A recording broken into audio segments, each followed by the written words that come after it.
The following is a paid program. Advice and opinions expressed during the program are solely that of Generations Chiropractic, not necessarily WBEV or Good Karma Brands. Welcome in, everybody, to Taking Care of Business. Today featuring Generations Chiropractic and Dr. Ellie. Dr. Ellie, how are you doing today? I am doing well. It's middle of July already. Right, early of July. It still feels like middle after the 4th of July. Yeah, I mean, for most people, they get to this point and they're like, all right, it's the middle of the summer. Yeah, Right. That is kind of a scary thought, but yeah, that's where we're at. I know a couple weeks ago, Wade Bates made a point of mentioning that we've now reached the past of the summer solstice, and now the days are getting shorter. I'm not ready. The days are still plenty warm, so like yesterday was nice, a little bit cooler, but I've been seeing so many people that are like, I am not that I'm just done with the heat, but kind of sort of like with all this humidity, they just need to be staying indoors. Yeah, and that's not a bad thing. Air conditioning has made indoors feel really nice. So hard to argue with that. We started talking before the show got started, and you told me we're gonna have a little bit of a story, and it seems very fitting because today is National Video Game Day. And lots of people out there have played a lot of different video games. Now, for the younger audience, it might be things like Minecraft or Call of Duty or things of that sort, Five Nights at Freddy's, that sort of thing. For some of the older video game players, maybe it's things like Pong or, Pac-Man or a classic game that apparently Minnie Pearl was kind of playing recently. Yeah, so again, friendly reminder, Minnie Pearl is the clinic dog with me, so all the time at the clinic, and then of course I get to take that joyous dog home, and yes, I really do love her. It's been 2 years, so the clinic's been open 2 years. I've had her 2 years, and I'm just thankful she's still alive. But we had a situation about a week and a half ago that, my heart rate is still going from that. She tried to play Frogger and got loose from her leash and snuck out of her harness when we were going for a walk on such a hot day. Now, for those people who don't understand what Frogger is, we're not talking about leapfrog here.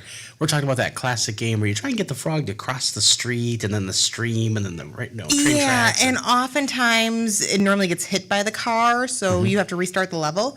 Very thankful, Minnie Pearl passed the level. But of course, what level did she want to start on or play on that day? Spring Street. Of course. Not that that's a busy street here in Beaverdale at all. No, not at all. We started up by Culver's, and then she went down towards American Bank, and then she got stuck there because she's like, there's this big drop-off. What do I do? She realized, I can sneak around, and then off to Spring Street we go, and all the way down past Subway, across the street multiple times, past about across from QPS is where I eventually captured her with the help of multiple people and cars stopping. And to get traffic to stop on Spring Street, that says something. Yeah, that does say something. And of course, Minnie Pearl, we love her, but obviously she's got an adventurous side. I'm not going to blame this one on her, but, she definitely deserves the new nickname of Frogger or Frogger Dogger. And then as a whole, her alter ego instead of Minnie Pearl has always been Maxine. So, of course, you can go Maxine Frogger, too. I like that as well. Frogger Dogger is also good. I love that rhyming nature about that. That's great. We're glad to hear Minnie Pearl's okay. That's, of course, most important for us. Right, because, you got to be able to come to the clinic and give the dog some love. But Absolutely. Yeah, like I said, though, not her fault. She got spooked by a bike on the sidewalk that was passing us as we were going for the walk. So I get it. She gets spooked. I get spooked. It's a thing. And usually when at this time of year I hear about people saying their pets get spooked, it's usually like fireworks. She was fine. Interesting. Minnie Pearl, always a mystery. She's alive. I love her and she's alive. That's about where we're at right now. That's a good place to be, and we love when she's alive, and hopefully for a very long time, especially because we know that the guests who come in and visit you at Generations Chiropractic love seeing Minnie Pearl. Yep. Let's go ahead and take a moment to remind everybody kind of who you are, what you offer, what chiropractic is, and just kind of dive into all of that. Yeah, well, number one, I'm Minnie Pearl's mama. So, yeah, that's the first thing to start off with. But Generations Chiropractic, a pediatric prenatal family chiropractic clinic here in Beaver Dam. So we're located at 105 Warren Street, right across from the hospital.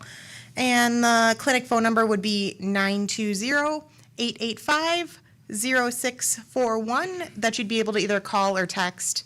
But really, chiropractic is so much more than just popping and cracking the spine. It's about how can we get people and allow people the opportunity to be living their best lives. And hey, normally having animals around and the clinic dog, that normally helps people have fun and live life better too. Yeah, and and that's kind of what it's all about, because when people think about chiropractic care, sometimes they want to dive right into it's the bone cracking, it's the popping, it's the stuff we see on TikTok and YouTube and everywhere else. But it's really about giving a quality of life feel. Mm-hmm. And that's huge. And everyone's going to be a little bit different. Like, hey, sometimes their number one goal is I want to get out of pain. Sometimes it's I want to be able to really fully enjoy this vacation I have coming up. Or, hey, my baby is crying too much. I want my baby to be able to sleep. All of those impact what is happening with your quality of life, and how can we help play a role there in the clinic so you can be living your best life. And that can also be supplemental to other care that's happening. Like maybe, for instance, I know somebody who they were in an accident. They're fine, just a broken arm, otherwise they were good, but it shook up the body quite a bit. Chiropractic care afterwards kind of helped line everything back up. And just because you have a broken arm, well, the brain communicates to the body and the body communicates to the brain. So you have signals going in both directions. If something funky is happening in the arm, well, I hope I'm getting more blood flow to help with healing. I hope I'm getting more signals of saying, to some extent, yeah, don't overuse it. Like, that's what inflammation is it's not a bad thing. It gets red and swollen and puffy because the body is doing the best of what it knows how to do in that moment. Now, I have to ask, and I don't know if I've brought this up before or not, but do you see an influx or a drop-off of people seeking chiropractic care when the weather gets warmer and we get into those summer hours?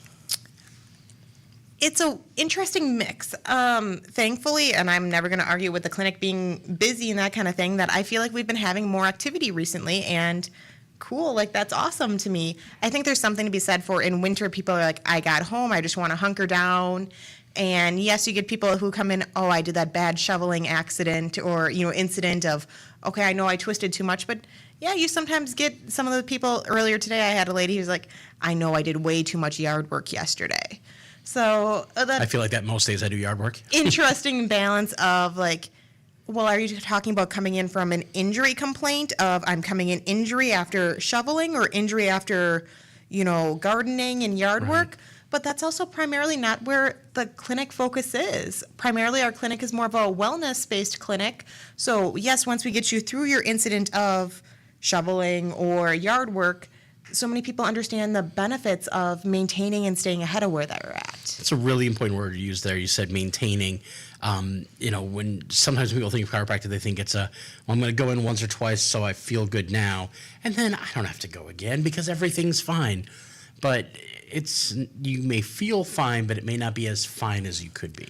And what I do often notice here in the summer is, okay, we aren't necessarily getting people who are coming in with this brand new complaint and needing some repetition in the frequency, but the families who come and get care during the school year, like your kids are in school the majority of the day. So sometimes, especially, stay-at-home moms, or if they have some hours they can flex, you get some more activity throughout the middle of the day, and the kids get a little bit more care than they do during the school year, which is awesome. It does make a lot of sense. And I'm imagining now you're seeing more of those appointments because obviously you focus and specialize a lot on those, the babies and baby mamas and the pediatric chiropractic.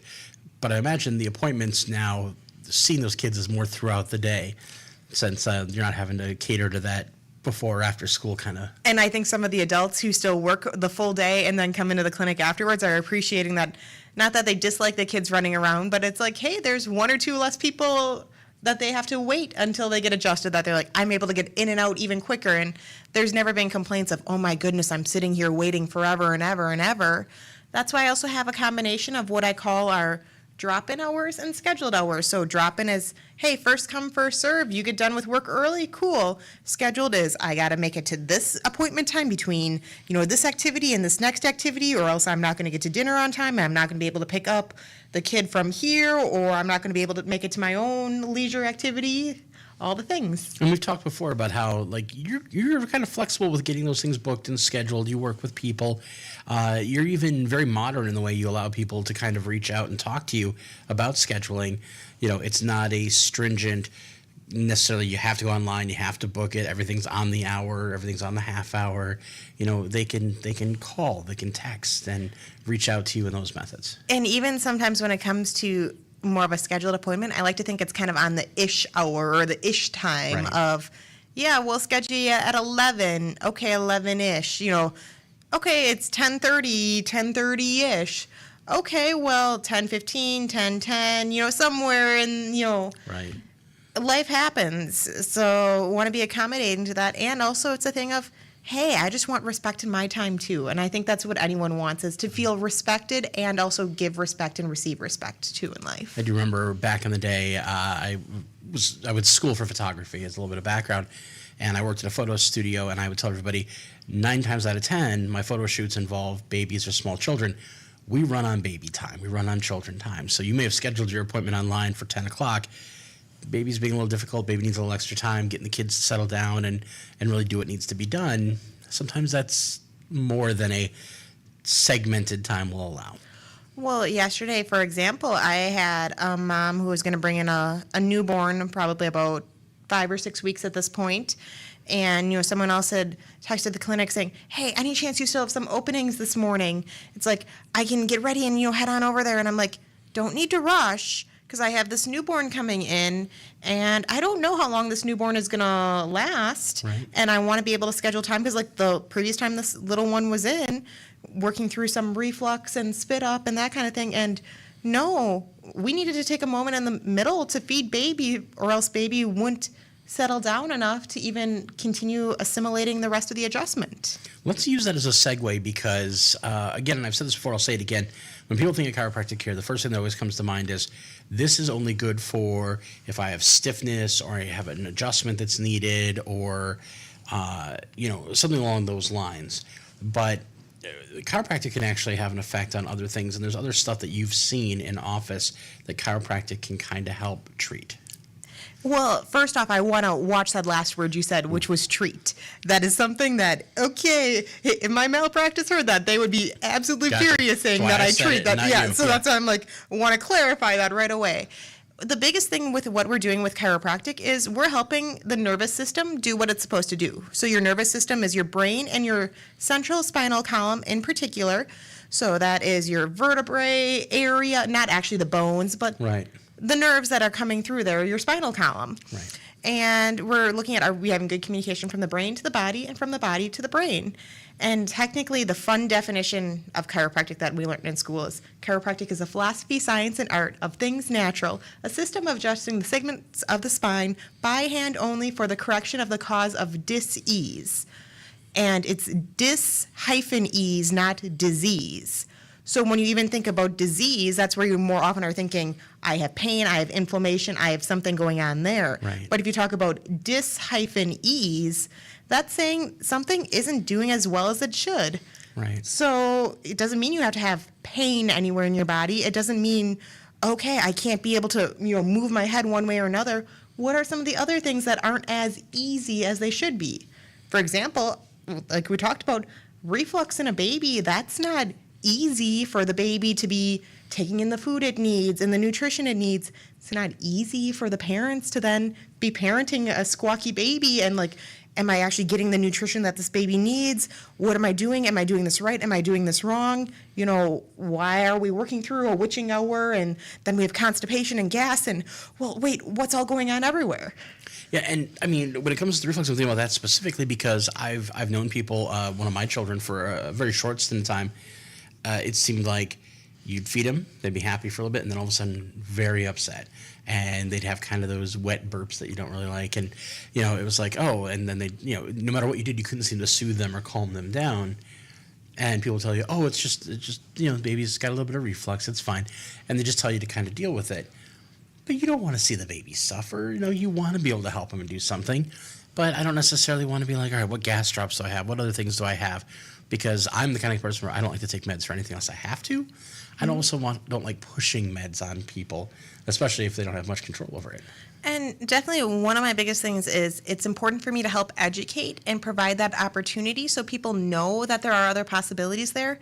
If someone else steps into a different approach that is not something that I would first agree with, I'm one that it's important to meet them where they're at and support them in that journey. There are some chiropractors who are very much like, it's chiropractic or it's nothing. You can't do any little bits of this. And I'm like, okay, no, I'm not going to ever necessarily suggest take pain reliever or make sure you get a med for this instead. I'm like, no, how can we help get rid of that dis-ease in your body to create Right. that ease? That makes sense. Now, you gave us a list here. You gave me a list of some things that you've seen in the clinic, and the reflux one. Okay, that kind of makes sense. Although I'm going to ask, what is the witching hours? Can you describe that? Oh, so sometimes when babies have colic, parents in particular call this is just their witching hour. Normally it's around dinner time or later, and baby just squawks. Like there isn't really any reason more than what seems like baby is so unhappy. And sometimes it'll happen other times, but sometimes it's even just baby gets so clingy to mom and is so used to mom that it's like a little bit more of a separation. So I just kind of like to think of the witching hour as everyone is kind of like, I am sort of so done with this baby. I love this baby, just like Minnie Pearl. We love that toddler. And, there's a lot of even frustration that might be coming about through the parent too. It does make a lot of sense. I like that. I like that quite a bit. You have something listed on here, and I don't even think about this as being something that, you might have somebody be seen for, but being flat-footed. Yeah, so I've had a few recent people actually even inquire about, like, hey, can you help with some flat-footedness? And I'm like, okay. And like the one girl in particular that I'm thinking of that we've seen great results with, it was even a side note on the intake. Mom had decided we're going to get the whole family under care, and yep, she's like, otherwise, actually this child seems to be the healthiest out of all of them, but, she's going to physical therapy right now for some of her flat-footedness. I was like, okay, and, didn't necessarily think anything much more of it. Well, I'm getting her adjusted, and it's like, yeah, you can tell, like, even when she's standing there and I'm getting her brothers adjusted, it's like, wait, it doesn't seem like her knees are bowing in and, like, about to be touching as much, and, that she's not tipping as much into some of the flat feet stuff. But again, like, I never distinctly addressed it per se. Right. Like, I didn't actually, I'm like, I'm going to adjust your foot. I'm going to adjust all this. I can adjust feet, but that's not right. What I'm doing is I'm helping. Where's the communication from her brain to her body going? Oftentimes, you have so many signals in your pelvis area and your lower back that have to go all the way down to your feet anyway. And you're sometimes missing a little bit of some of that structural piece, that structural integrity to allow the body to be like, oh, we can be stronger in these areas, because you might collapse in if you're weak and you just don't have the communication there. Right. And I know we've talked in the past that when it comes to how the body's kind of all put together, it's put together in a way where it's supposed to facilitate blood flow, oxygen flow, nutrient flow, and communication from all parts of your body to all other parts of your body. And if you have a part that's misaligned, pinched, twisted, whatever, much like taking a garden hose and giving it a pinch or twist, then not everything's getting through. Something downstream is happening, and it's not happening how it should be. Right, exactly. And so what you're basically doing is helping open up that hose and keep things where it's supposed to be. Yeah. Now, I never quite know exactly what it means to be flat-footed. Is it like, do they not sit on their arch? Right? Like, I'm Yeah, so like this was a situation in particular, if you even just think about the feet, like they were almost collapsing in towards the center even more. So like naturally collapsing in, and not that their knees were wanting to be that knock kneed, but that's kind of over exaggerating that a little bit. But yeah, she was very much that way. So most feet, it all depends. You might have a little bit of a arch, you might have a very high arch. Every foot is a little bit different. I'm not the biggest one to be like, let's get into orthotics and all the different nuances of that. Right. That's not my specialty. That's not where I'm going to immediately roll and dive into. And then some people are like, I've gone to different chiropractors and, my leg length is this different and I have to have this kind of insert here and there. And I'm like, okay, there's differences between what's a functional change and, what's that functional difference and what is something that actually even just is a very structural difference there too, a measured deficiency versus a functional deficiency. And oftentimes I'm like, the body is meant to adapt with the ways it's supposed to. So I'm like, let's really look at the foundation from the pelvis up and then allow that to adapt how it needs to be too. Right. And I imagine that, if people are going through certain treatments for things like flat-footedness, or maybe they have like, what do they call that? They walk like a duck. Like a pigeon toe kind of thing? Yeah. It. If they're getting things done to fix that, the things that they're doing could be causing things to be misaligned elsewhere. So even if you're not physically fixing or working on that, you're helping making sure that everything continues to stay as supposed to. And oftentimes even with pigeon toe, what we see is that it's the outside of the hips that are so weak that you have these lateral rotators there in your glute and upper thigh area that are actually supposed to be naturally pulling the toes outwards. Right. So if you just can't get signals through that upper thigh area, the toes are going to be staying in. So something has to be able to turn those signals on so that those muscles that want to naturally be strong and be a healthy strong to begin with can pull their way out. And oftentimes people will immediately be like, well, especially pigeon toe, or if you really get that knock knee, which will sometimes lead to that flat-footedness of, I'm going to go to physical therapy. I'm not going to argue with that. And what is one of the things that I thought was so cool about this little girl that I had talked about?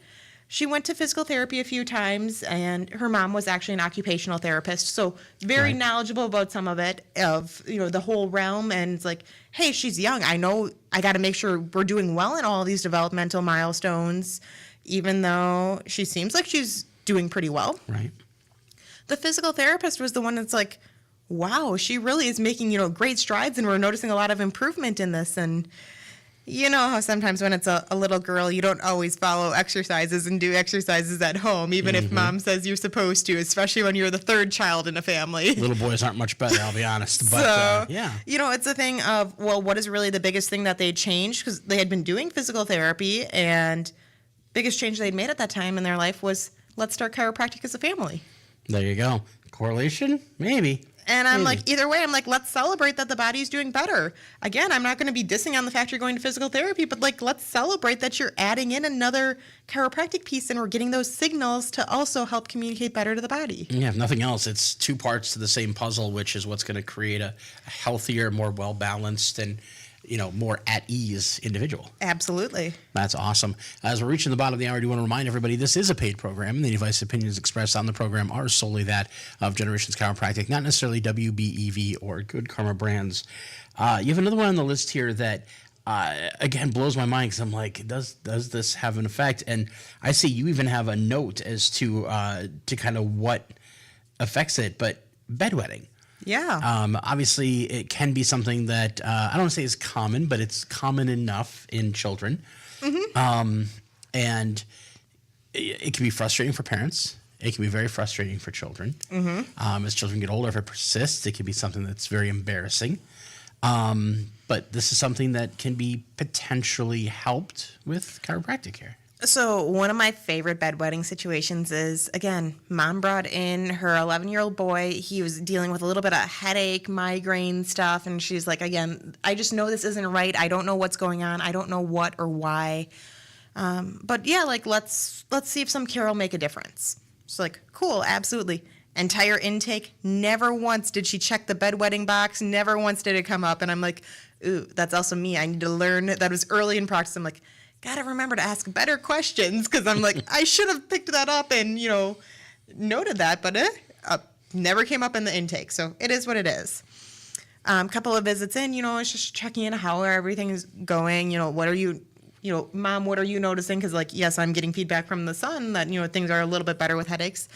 And then mom is also like, and the bedwetting has significantly improved. I'm like, what bedwetting? I didn't even know that was Yeah, like what bedwetting are we talking about? Like, and she's like, yeah, it was basically like every night, and like right now we're like 2 or 3 times a week, and like this was after maybe 3 or 4 weeks of care, and it's like that's still such a huge drastic improvement that you don't even realize. And then it's like the more we continue with care, she's like, yeah. At one point, maybe like another month later, I checked in and like, how's it going? She's like, oh, I forgot that was a thing. Yeah, that's not a thing anymore. I'm like, that's not a thing to be changing your bedding every single day for your son. Like that's, that was an everyday activity for you. You're like, how is it? Like, yes, let's celebrate that. But often when it comes to bedwetting, it's the tailbone that is just not happy. So even the tailbone is different segments that can fuse together, and like as a baby they're not fully fused,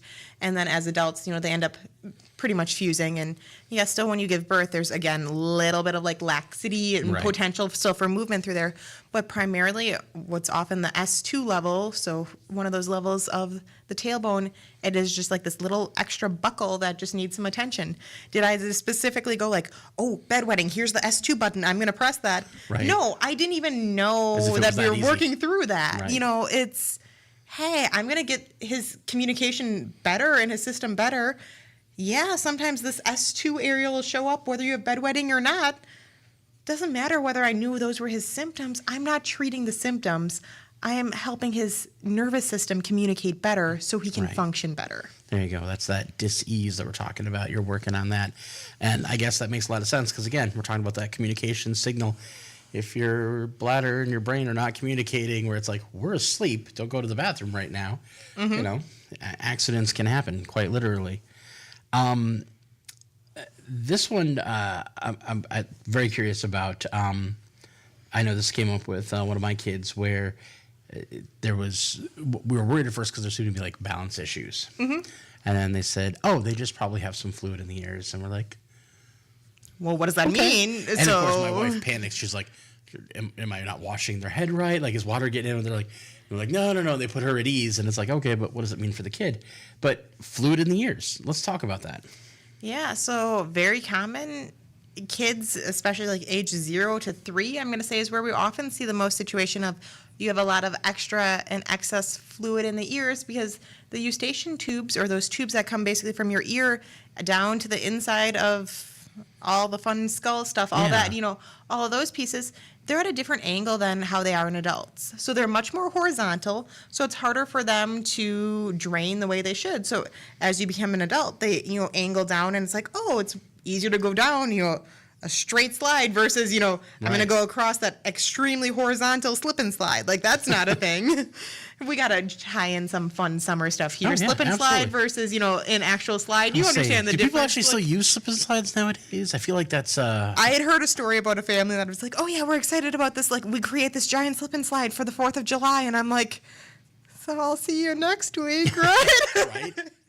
And it's, I'm like, let kids have fun too. I'm not going to be the one of make sure they live in a bubble, but especially tailbone stuff like gymnasts, that kind of thing. You're so often falling on that tailbone. A lot of gymnasts, I often see lower back stuff, whether they're even kids and tailbone stuff, right? Or as they continue to get older and they're done with those type of sports. But that's a lot of falling. That's a lot of pressure. Even though you're like, well, there's mats underneath. Right. I often see correlations there back to some of that bedwetting stuff, but we're talking about the ears and that that fluid right now. So let's get back on that track. So obviously then it can drain, which causes, I'm guessing, discomfort, can cause balance issues, things like that. Can throw a lot of stuff off, which can lead to parents worrying. Oftentimes, especially when it comes to ear infections, the ears will seem like they get red, but also the infant is just pulling and tugging at their ear, and they don't even know exactly why. Parents are like, well, this kid is tugging at the ear, and first thought is ear infection, because also you hear a lot about ear infections in infants these days. And what often ends up happening, you take the infant in and they're like, oh, yep, pulling at the ear, here are some antibiotics for an ear infection. There's even a lot to be said for, thankfully, a lot of providers have not been getting as gung-happy about just throw meds at it. Right. But there is also something to be said for, you take a child into more of an urgent care and emergency room, that's going to be their strategy. They don't always work with pediatricians. If you can't, get into your pediatrician, they might not be as trained into actually looking in the ear to seeing what does the ear look like. There can be a lot of, hey, it's really red and inflamed. Well, just because it's red doesn't mean it's infected. Right. What we're actually looking for is what is the fluid and the pus level and the fluid, all of that behind the membrane. So even we as chiropractors, we can look in kids' ears too. Like, that's what we do. I've done that plenty of times, and there's a lot to be said for, hey, let's wait and see what is happening, because adjustments normally do so much, especially at that C1 level. So right at that base of the skull, when you even think about where's the base of my skull in proportion to my ear, you're like, oh, that is pretty close. I was say it's almost on the level, right? Exactly. Yeah. So even little millimeter micro areas that need micro tuning of that can make a huge impact in helping some of that stuff drain. And then another thing that'll often flare up around that same time is 0 to 3. What's happening there? You're getting a whole bunch of teeth. Where is your jaw and your teeth in relation to some of your ears and that upper part of your neck as well? Right, that all hinges right there. You think about an infant, their neck is even smaller, so it almost is like, wait, it seems like mouth and neck and all that is so closely related. And absolutely. So, seen so many great results of, wait, we can get things draining better. Even, some older people have been older. Sorry, I'm still thinking kids right now. So when I say older kids, I'm like 15, 16, that's what I'm talking about, older. No, it's not that it isn't a thing in elderly. We can hop over to that second in a moment, but even, some teenagers are kind of like, hey, there's talk about tubes might be on the table because for whatever reason, this fluid still isn't draining properly. And I'm like, give chiropractic a try rather than, here's surgery. Like, let's put your child under general anesthesia and give you some surgery. Well, I think me personally, if somebody's like, hey, we could try this alternative thing that's going to be fairly unobtrusive, or you can have surgery. Surgery is kind of my last resort. It's like, can we hold off on that? Let me try these other things first. And this is where, again, as chiropractors, we need to continue to make better relationships with other medical professionals because, hey, I've advocated this before. Not anyone should just be seeing a pregnant mama. Not anyone should just be seeing a baby. Not anyone should just be seeing a kid. You should have additional training in those areas. Like when you look at pediatricians, why would I say that they normally do a better job, prescribing or looking at what does the child need versus if you have to immediately take the child into urgent care or the emergency room? Hey, can there be absolute benefit and need of, this infant getting seen in an ER? Yes, but when it comes to an ear infection, I would rather someone who is trained in working with kiddos all day look at that too. Right. There's a reason why when you go into the ER urgent care with your kid, they usually say follow up with your primary care physician because they know you probably have a pediatrician or a family doctor who specializes in that sort of thing. Same thing with chiropractic. You guys can specialize in different areas and that means you're more knowledgeable. And again, when I came to the area and started the business just over 2 years ago, there were no pediatric chiropractors in all of Dodge County. There was nothing there. So, no pediatric trained, no even prenatal, perinatal, pregnancy trained chiropractors. That's on me for that. I need to help continue getting the word out. And that's one of the reasons why I love being on is this is a moment to share my passion with the world. And hey, if one person even hears this and ponders, that could be a possibility that I didn't even know about. That means I've done my job of helping educate the world. Well, and it's really easy for, and I've fallen into this myself because this is how, we were raised as kids. You kind of forget about the fact that, kids are tiny little humans. They need the same kind of stuff that we do. And so when we think of kids, we're like, oh, they bounce, they're flexible, whatever. They'll spring right back. All kids walk funny. All kids are, it's growing pains. It's whatever. And we don't stop to think there could be things that need to be looked at. There could be stuff that needs to be adjusted. Sometimes it's something that's very medical and you need to get them in to see somebody on the medical side of things. And sometimes it's something where it's that quality of life type care that they need to get so that they can continue to develop on the right schedule, so to speak. Let's go back and talk about Minnie Pearl for a second because, again, who doesn't love to talk about Minnie Pearl? I love Minnie Pearl. When I got her, she was about 3 years old, and yes, she lived with a different chiropractor and stuff, but hey, we aren't trained in animal chiropractic, so she maybe had gotten 3 adjustments her entire life, and now I take her weekly for animal chiropractic adjustments at a certified and trained animal chiropractor. It didn't even fully occur to me until I reflected back. I'm like, 2 years ago when I got this dog, if you don't feed her on time, she pukes. If you feed her the wrong amount, she pukes. You look at her wrong, she pukes. She's out in the heat too much, she pukes. I don't remember the last time she puked. Well, and how old is Minnie Pearl? She'll be 5 in August. So, 5-year-old dog, that's a good age. That's, it's not super old. It's not super young. Obviously, feeling well enough physically to play, Frogger in the streets. Okay, that was, again, all stress and anxiety. You could see her running, but she was playing Frogger on Thursday. She had an adjustment scheduled that Friday. I walk in, I'm like, you're going to have your work cut out for you today. And I hand her a Minnie Pearl, and she's like, what happened to this dog? I had already started to share a little bit of the story, but she's like, normally we can kind of converse a little bit, about Minnie Pearl or about, hey, again, just as colleagues, what's happening in the chiropractic world. And she's like, no, I need to focus on this dog kind of thing. Because it was stress. Did she physically get hit by a car? No. Right. She was panicked by a bike coming and zooming right past her. I guess that leads to a very interesting parody because, when you think about what we as humans go through, if you're somebody who deals with a lot of stress, a lot of anxiety. Maybe it's at home, maybe it's at work, maybe it's in, other areas of your life where you feel it. It's weighing you down. Coming in and seeing you and getting that adjustment and getting that, getting your body to kind of feel right can be very therapeutic. Stress is held in the body. It's a real thing. It shows up in different common patterns. Like, we're here about how can you help your body adapt to stress. I am not, as the chiropractor, going to take stress away from your life, right, but I want you to be able to adapt to it. And adaptability is one of the biggest things that allows for life. If you can't adapt, how are you going to live? That's very, very true. I want to touch on again, because this is really an important part of what you guys do, is working with pregnant mamas and then postpartum stuff. Obviously, mamas who are pregnant and their bodies are going through a lot of changes very quickly. I mean, you try growing a child for in you for 9 months. There's a lot that's being shifted and moved, and things that your body's having to go through.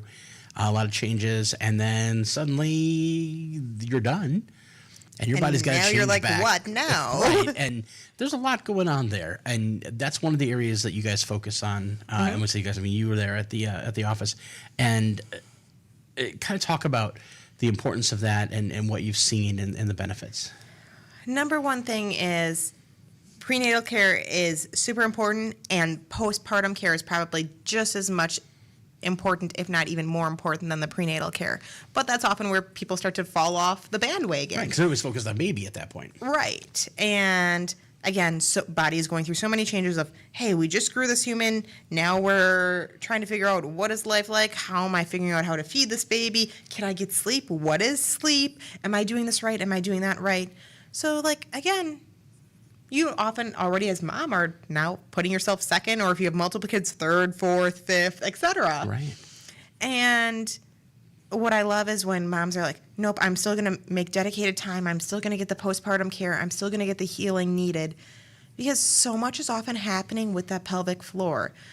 Okay, whether you had this beautiful birth where there was no interventions needed, there was no tearing, there was no ripping, no need for stitches or anything, you're like, oh, my pelvic floor should be just fine. One, there's often a lot of things that end up needing additional room to expand because maybe things weren't properly fully aligned, or, right, hey, it was even, I think I'm going into labor. Okay, I don't want to travel, but then it's still a couple of weeks until you actually give birth. There's a lot of misalignment that could be happening in that pelvis in that meantime. So, translation, pelvic floor just needs work afterwards. And then we're not even talking about some of the different changes that you've noticed either during pregnancy or as things are healing, like hemorrhoids. That's not a glamorous topic to talk about, right, but it's very much a real thing in pregnancy and postpartum. And, okay, you hear about all these different creams and different ointments and that kind of thing. Well, there are some fun adjustments that can even make a little bit of an impact. Not that I'm going to treat hemorrhoids. That's not at all what I'm saying. But, right, well, again, let's get better communication. And then this one adjustment in particular, it's actually around the ankle that, hey, adjusting around there, even as oftentimes we've seen fantastic results with hemorrhoids. I had a fellow colleague that, was talking with an acupuncturist, and it's like, hey, any idea why, when we adjust that area of the ankle, a bit of a distance from where the hemorrhoids why are happening. that angle, or why that specific spot on the ankle, why we now teach it in some of our curriculums and that kind of thing. And the acupuncturist is like, oh, yeah, that's one of the regular meridian points of, if they were to do acupuncture in that area too. And it's like, and, specifically intended for hemorrhoids. And it's like, the body is so cool. How does the ankle associate with, right, some of that? And I mean, and I'm a huge fan of acupuncture. It's something I followed for quite a while and studied a little bit of. And, it's something that's been around for a very long time. Yeah. And it almost feels like there's a very interesting link between acupuncture, massage, and chiropractic, where they all do this therapeutic thing, but they all kind of have connections. We know these buttons work on acupuncture. When they do acupressure, very similar. Massage, they focus on certain areas. Chiropractic, kind of the same thing. And again, I'm a huge component of they can all work in conjunction with each Right. other. And one of the other ones I love to throw in is craniosacral therapy in conjunction with the ones you just mentioned there. Describe what that is, because that was a big word. Okay, craniosacral therapy. Right. So it is cranium means head, Right. and sacral means that tailbone area, so sacrum. So it's really focusing on gentle, light pressure to the point of basically the entire thing is about touching the ripeness of an avocado or a tomato, kind of like checking that Oh, pressure yeah, we've there. all done at the grocery store. Yeah. And I mean, even again, that's the pressure we use to adjust a baby. So that amount of pressure, and it's literally focusing on the cerebrospinal fluid. So again, another big word, but what is basically that fluid that's getting pumped around the spinal column? And Right. again, we focus so much on that brain and that nervous system. So what is the fluid happening around through there? And that's what Right. their focus is on versus, us as chiropractors, our focus is actually on the nerves. And when you look at something like osteopathic doctors, when you talk about a very traditional sense, their primary focus is actually the blood flow through the vessels. Right. But when you talk about an osteopathic manipulation, it can look so much like a chiropractic adjustment too. And then you look at massage therapists, their main avenue is through the muscles. Right. So, and then acupuncturists are looking at more that energy or that chi kind of, again, some people even start to incorporate that of chiropractic when we use the central nervous system. They'll use your innate, your spirit, your energy, there's a lot of different terms that can all be intertwined. And it's like, how much, nope, fix a bone that's out of place to woo-woo do you want to get on the spectrum? Right. But all of it relates to helping your body heal. And I feel like that ties beautifully back into what you said at the beginning when we were talking about the definition of chiropractic being that philosophy, the science, and the art of things natural, because a lot of those are seen as being the naturalist medicine and that holistic medicine. And sometimes it's scoffed at and it's laughed at. Mm-hmm. But, more and more traditional medicine is seeing the real benefit of having that as a support system to the treatments that they're doing.